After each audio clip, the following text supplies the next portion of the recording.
Yesterday, I put you in the shoes of Henry Ford facing a massive worker revolt. Most of the choices were option C, automate the assembly line, but from a strategic standpoint, they all failed. Let's break down why.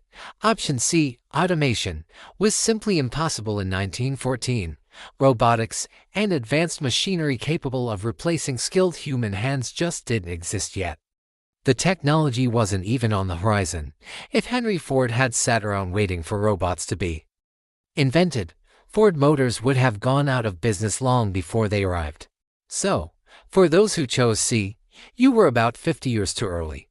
Now, what about option A, using force to suppress the workers? This is a classic red ocean trap. Sure, you can try to rule with an iron fist, but using fear to manage people is a recipe for disaster. It leads to strikes, riots, and a toxic work culture where nobody cares about quality. You can't force someone to build a perfect car by putting a gun to their head. Quality comes from pride and motivation, not fear. This approach would have destroyed the company from the inside out.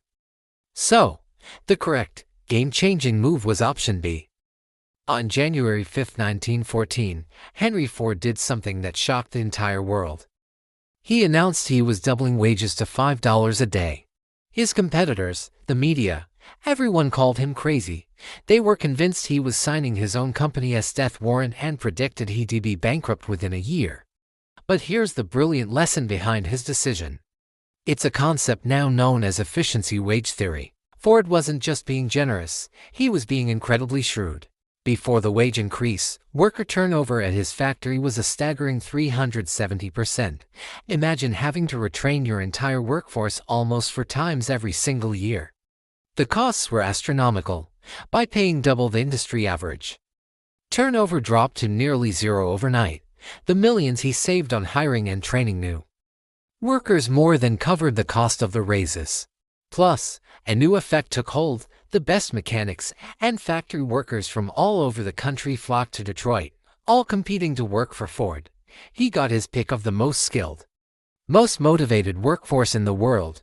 Productivity and quality skyrocketed. So remember, Ford didn't pay more because he was a nice guy.